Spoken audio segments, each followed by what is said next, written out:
The following content is not suitable for children. We've got two sponsors this episode, Uberlube, whom you know as offering the best silicone lubricant out there, and we have Manscaped. Many of you will have seen this on the football games. Gentlemen, I want you to really listen up on this one as George joins the 21st century with Manscaped. Let's talk with people about how to set up their marriage, an early marriage, sexually and emotionally. So important, Laurie. How many of us never get that and try to reinvent the wheel and figure it out on our own? It's about time we help people set up for success.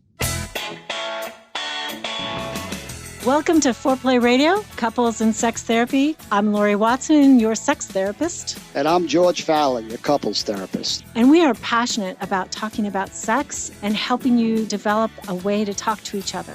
Our mission is to help our audience develop a healthier relationship to sex that integrates the mind, the heart, and the body. For a great personal lubricant, please check out uberlube.com and use the coupon Foreplay to support us at the podcast. Thanks. I think the first thing is helping them organize their emotional life, right? Mm-hmm. Because in the beginning, it feels kind of random. I'm saying something to my partner. I'm asking my partner something emotionally. I'm responding to them, and I'm getting something that doesn't always make sense to me.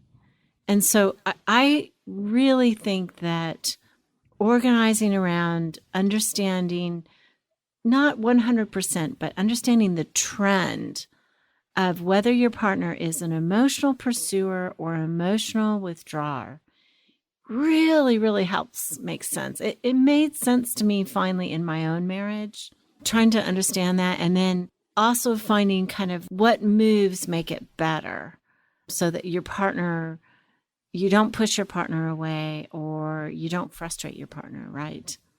I just remember I was a newlywed and had an expectation, a very high expectation of, we're going to now do everything together. We're going to get off work. We're going to go to the gym together. We're going to come home, probably, make supper together.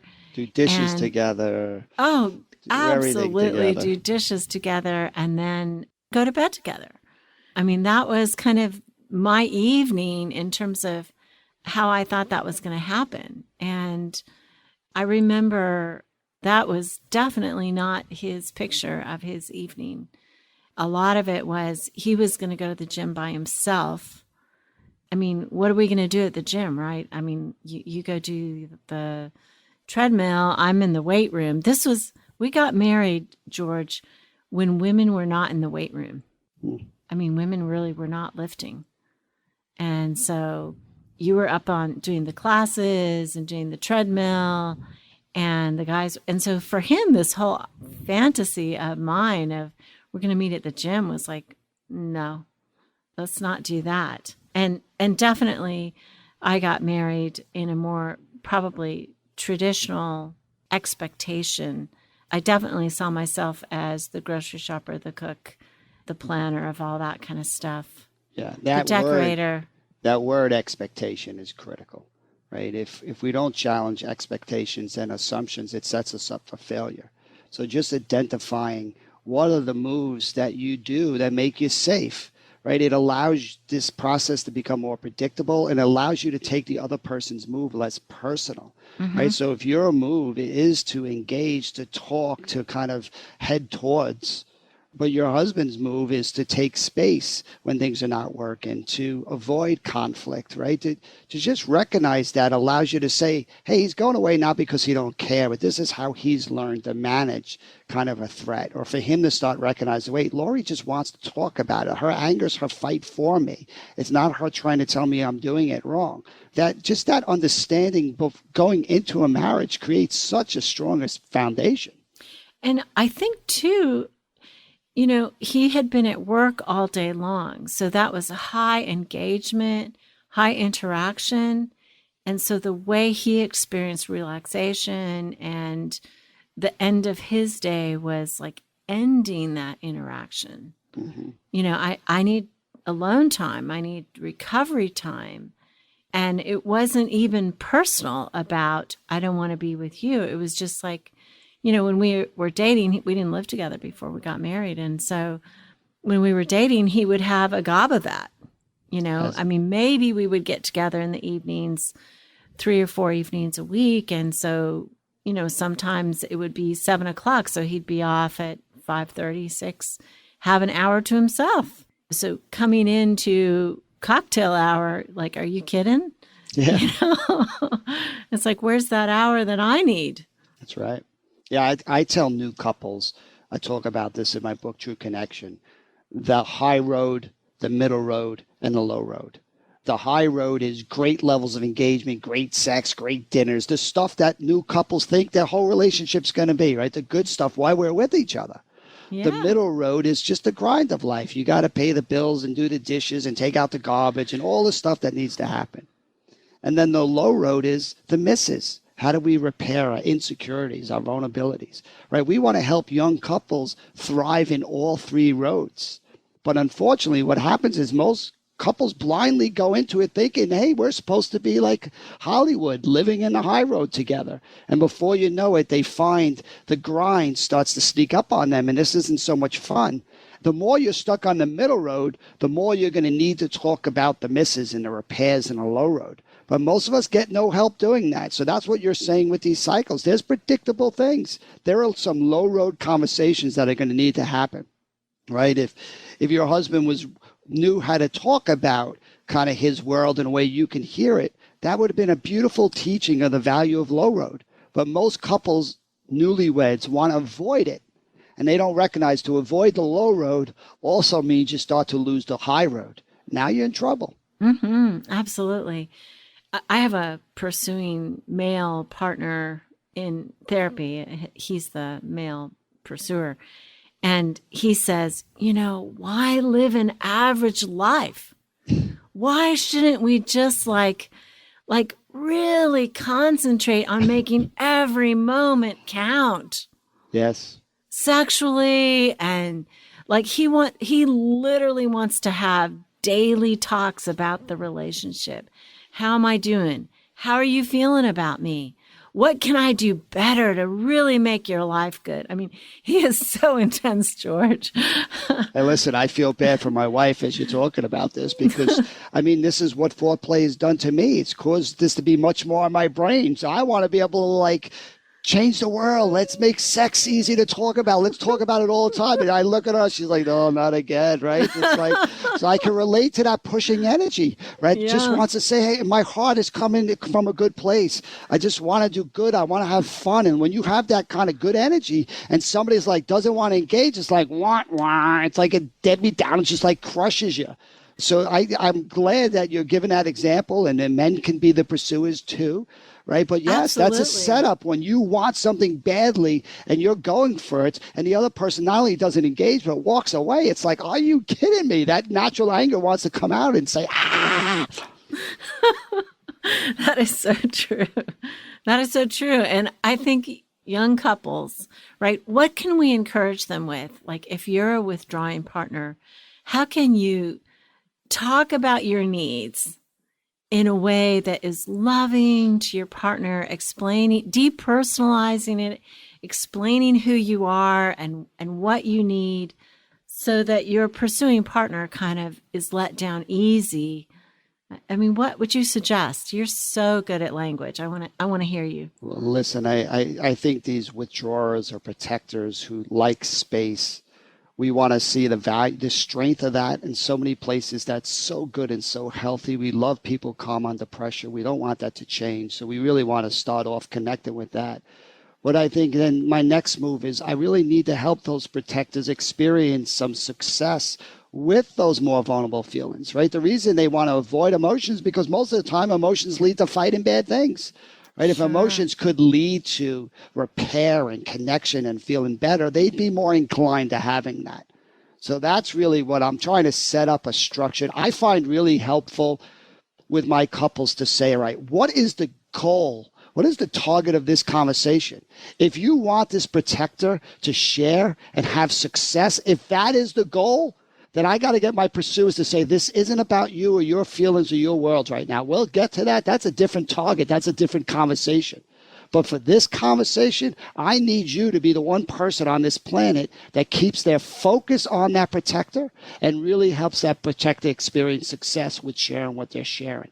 That's a targeted conversation. But most of the time what happens is the protector shares something that triggers something in the pursuer, and they're like, yeah, but what about me? And before you know it, that conversation just reinforces for the protector why you don't really want to talk about emotions, because it leads to fight, drama, only making things worse. So again, how do we go into a conversation with both people being clear on what the goal of it is in the first place?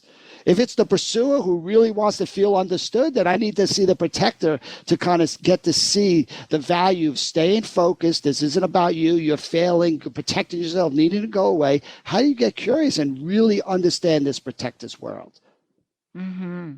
So we want to encourage the pursuing partner to ask questions about the needs of the withdrawing partner. First of all, to consider, right? I think all of us, we believe we have found our soulmate. We believe in the beginning we have found somebody just like us. And so we want the pursuer to open up their mind to difference, right? Mm-hmm. You know, I noticed that sometimes you like to go to the gym after work. You really don't want dinner until much later. Can you kind of tell me what your normal pattern is, right? Trying to ask questions that make it okay for their partner to be different, to have different needs. I had some girlfriends I was traveling with, and they said, how do you like to travel? Do you like to read? Do you need alone time? Do you like to do dinner every night? And I was like, wow, that is really a great question. You know, you're asking me about my preferences so that we're setting up and changing expectations rather than just making assumptions. So good, right? You're being intentional about things that you normally don't think about. That's how we challenge these assumptions or expectations that really negatively influence, right? Because we get hurt when they're not met, even though we've never actually said it explicitly. So it's a great question. And early marriage is just full of broken expectations, right? So nothing like that to inspire people to go down this road, right? But that's what we're saying. First is begin to talk about kind of minute things that you have assumptions about, and just know you have a whole way of being that has assumptions, and that your partner make it safe for them to tell you the truth. And to see the opportunity in it. There is nothing like a relationship or a marriage to grow both of you, right? If you can talk about these assumptions and you can learn to repair it, you're going to thrive. That's the opportunity. Okay, we'll come back. Just want to recommend to you again, uberlube.com with the coupon foreplay. This supports us at the podcast, and it is a great lubricant. I've been recommending it for years. I give out samples to all my patients. It has long-lasting performance without that sticky residue that hangs you up when you're making love. This is scent-free. It's taste-free. It's a beautiful feeling on your skin of soft and silky. It has only 4 ingredients and 3 types of high-grade silicone. There's a trace of vitamin E. It will not impact your pH balance. It doesn't change your hormones. It won't cause allergic reactions, which some of the lubricants out there do. So this is why I can highly recommend this one. It's also recommended by other thousands of doctors globally, and it's made here in the USA. It has discreet and classy packaging, which I love because I can keep it on my nightstand. It's a glass container with white lettering. Nobody would see it as any different than a perfume bottle. It's really high class. So please check out uberlube.com and use the coupon foreplay. Save 10% when you use the coupon foreplay at uberlube.com. So, Laurie, you know at times I can be a bit old school. Yeah. I was growing up with a bunch of men who didn't do any kind of trimming or cleaning. They just kind of just let it roll. Oh, no. So I think I'm trying to get caught up with the modern times and hey, when you notice all what women have to do to go through the groom and clean and make themselves wax and all this stuff that seems quite painful, I figured the least I can do is, give a little trim and freshen up a bit. Oh, George. The problem is I used, what I was using to shave my son's head. And, it didn't feel so good down here. So you totally need Manscaped's electric trimmer because it is so safe and you need this. It's like the improved lawnmower is what they call it, 3.0. 3.0. Well, listen. Yeah. When you're going close to the family jewels, you better be safe and take your time. So. Absolutely. And you can use this in the shower. It's like waterproof. There's like an LED light that you can see, and they have this motor. I guess it goes for 90 minutes. I mean, I don't know anybody who's going to need it for 90 minutes, but definitely. I'm sold. Manscaped, here I come. Okay. So our listeners, they can get this for 20% off and free shipping if they go to manscaped.com and use the code FOREPLAY. So if you want to come up to the modern era, gentlemen, I think it's a very good idea. Come on and join me. George, let's talk about sex in early marriage. There's often the same issue, right? There's a cycle in the sexual cycle where one person, not that they both don't want to have sex, don't want to have orgasms, they do, but oftentimes one person is more of the pursuer. So they're initiating, they're more creative, they often are setting time aside, they have expectations, and frequently the other partner are more withdrawing. And I think withdrawing sexually could be that they're more responding. They may like sex, but they're not necessarily as focused or as sexually oriented. And so they are what we would call the withdrawer. And so we need to help them get together about this. Again, I think a discussion, and I would love couples to have a discussion before marriage, about, hey, this is really, really important to me. And this is kind of what I think in terms of frequency. This is how often, we have sex now, or how often I masturbate, or something, so that you kind of clue your partner in terms of the expectation for frequency. Well, I'm going to put a huge highlighter here because, again, I this is critical. Most of us come from families where we don't really talk about sex. If you create that early foundation that says, no, this is what we do as a couple. We give each other feedback. We kind of like this. If you set that foundation, you're set up for great sex for your relationship.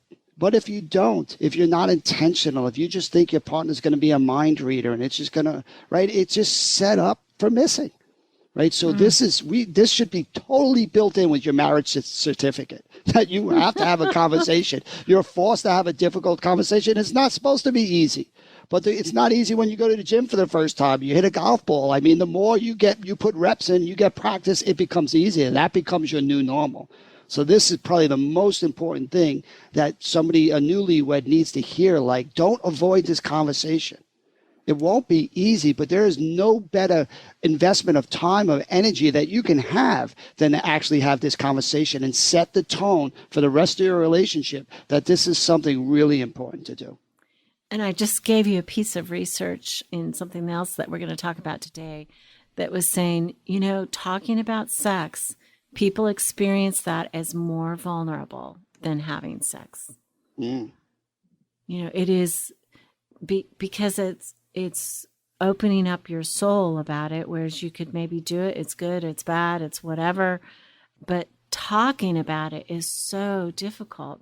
Talking about, I say that young couples should have the who, what, when, where, why conversation. Like, who initiates? Do you have expectations about that? I mean, so many couples are gendered. They have gender expectations. The man is supposed to initiate, and the woman is supposed to be responsive, which, hopefully is changing in our culture, but I still see it very prevalent. And I see it in women who want sex, who are what I would call sexual pursuers. They still wait for initiation. Mm-hmm. What What are we going to do in bed? How do we talk about that? How do we know that? I think once you're lovers for a longer period of time, sometimes you can depend on flow. But in the beginning, if you've only been sexual partners for a little bit, you may not know, like, hey, my partner really wants this tonight. And I had no idea. And so then they end up out of the experience going, okay, we did the same old, same old. And you're like, well, that's what I thought we were doing. But in their mind, they didn't reveal it. They didn't say, what I'd really like to do is this. So, and when to have sex, I have had so many couples, more couples than it seems possible to say, I'm a morning person, I'm an evening person. And I'm like, dang, there's noontime. I mean, can't they like Saturday, Sunday do it at noon, or when their energy is high? I remember calling my husband from, I think it was actually my second job that I had when I was married. And I realized 10 o'clock, I was just like the highest energy of my day. And 10 a.m.? 10 a.m. Okay. And I called him up and I was like, it's 10 a.m. and I am like awake and thinking about you. And this was when, they had cubes and hardline phones. So you had to kind of talk in code. No cell phones back then. But, it was like I became aware of my daily rhythm of what was really good for me. So time of day, why are we going to have sex? Is it just because it's the end of the day? Is it when I don't feel good, when it strikes me? And what happens if it doesn't strike me? How do I become intentional about that? I mean, young couples really should sort that all through. I think they should sort it through in premarital counseling. Do you know that if couples have premarital counseling, their reduction in divorce is by 50%? Wow. It makes so much sense what you're saying. I love the simplicity of the what, where, when, where, right? Those questions. And where are we going to have sex? Is it always the bed? Yeah, right. But that, most of the time, premarital counseling is not really even talking about sex. Absolutely. Right. And so again, it sets into motion these assumptions that like it's just supposed to be easy and natural and spontaneous and always good. And that's a recipe for disaster. It is, because they haven't been explicit about it. And each of them has an idea about it, but they don't necessarily talk about it. So I really want couples to talk about that. I also so desperately want couples to talk about, what feels good. Mm-hmm. I mean, they got to know how she's going to have an orgasm, right? And like you've said over and over on our podcast, you don't think that men get trained that the clitoris is kind of the center of her sexual universe. So one thing I think in terms of a goal, a sexual goal, and Dan Savage, he's a columnist and he's a podcaster. He's he is usually, if not number one, he's number two in our category. He says that a sexual goal. Mr. Savage, we're coming for you, though. We're going to... No, we have the same message. It's all good. He says that the goal sexually should be GGG. Those are your initials, George. This is all about you. Good, giving, and game. And so that means you should have a goal to be good in bed. Yeah. To develop your eroticism. Who tells you that? We think it should be natural, and it's not. And good being, not about your performance. Good being, you are emotionally, your heart, your mind, and your body are engaged. You're present. All of us are capable of that good sex. No matter what your mechanics are, right? If you're able to kind of be present. Yeah, but man, I think good mechanics too are important as well. Yeah, it is. But again, people hear good and they just immediately go to mechanics. Okay. They start thinking You're about their performance. Yes, no, good means being present. Being present.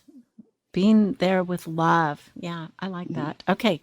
And giving means wanting your partner to be happy and experience a good time. I think that the erotic self finds joy and excitement in touching as much as in being touched.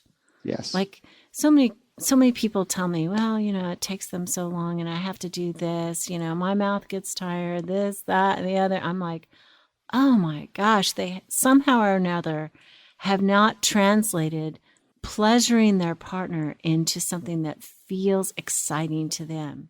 Mm-hmm. And so I think giving sex, giving touch, giving to your partner is a growth point, right? In terms of developing eroticism. And then game is, you got to be up for some fun sometimes. You got to be up for a little bit of variety. You got to say yes, unless it's painful, unless you are really grossed out. I mean, you got a whole lifetime together. It's like being game for some fun and for differences and satisfying your partner's fantasies. And, we're about monogamy. So I think within the realm of your own moral frame, but I think being game for something that pleases your partner, I think that's part of being a good sexual partner. 3 simple words that really capture the essence that if you could follow them, you're going to be set up for great sex for the long haul, right? That we need to be intentional about good, what that takes, how important it is to give, to not just be focused on yourself. This is about something bigger than just you. And to accomplish that, you have to be game, right? You have to be able to explore and stretch your comfort zone and be able to communicate if something doesn't work. I mean, it's that game and that stretching that keeps it always vibrant, always growing. And I mean, I'm certainly saying you can say no. We're not saying you can't say no. But there's a stretch that happens to enjoy sex. I mean, who we were in our 20s and who we are much later in life, there's growth that should happen and can happen. And that's why we love to facilitate these conversations. If somebody doesn't want to do something, they have great reasons for it. That's going to give us a window into who they are to get to know them better, right? And sometimes it's when something's not working, we become clearer. How healthy is that for new couples to go into a relationship, not expecting perfection, everything to be easy, but expecting that they're going to miss each other? 10% every sexual encounter is not working so well. Like, who says that in premarital counseling? Like, there's not something wrong with you. If this happens to everybody. This is okay. As long as you can talk about it and figure it out, it's actually going to lead to greater sex down the road. Yeah, being naked is good. It doesn't have to be fabulous to still be good. So emotionally, I think identifying which side you kind of land on, pursuers, what you really got to focus on is take down the criticism, take down the anger, learn to make a direct request. And if you're on the withdrawing side, you need to open up, actually communicate clearly who you are and learn to nurture. And then I think as a sexual goal, becoming good giving and game, as this is something that makes sex really vibrant and exciting for a lifetime, because that's what we're committing to, right? Beautiful words of wisdom from Laurie. Thank you, Laurie. Let's keep it hot. Thanks for listening. George, we finally get to go to Sex is a Safe Adventure. With COVID, we haven't been able to do this class that is the integration of sex therapy and EFT. And I've been waiting for this for a year. So I'm glad. They're friends of yours in New York, right? Yes, I'm so excited to spend some time with 2 wonderful presenters, Dr. Zoya Zimahutskaya and Mike Moran, 2 fantastic EFT therapists and supervisors, and they're really on the leading edge of integrating sex and couples relationships. I can hardly wait to hear what they say. I've been waiting for it for a long time. So when is it? It's October 23rd through the 24th, I believe. It's a 2-day seminar. And how do they reach these? If some of our EFT therapists or other therapists want to learn this, how do we reach you? Just go to the website, www.niceft.org, and come join us. Laurie and I will be students during this 2-day training. So looking forward to... You can text us and we'll talk during the whole thing. We'll have little side notes and chats. That'll be fun. Come and join us. Hey, I want to draw your attention to a course that George is doing for couples. It's on October 30th, and it's an all-day retreat. He is basically spending a whole day with you in experiential learning. So you go as a couple by Zoom to kind of gain the best tools and understanding of how to grow and safeguard your relationship.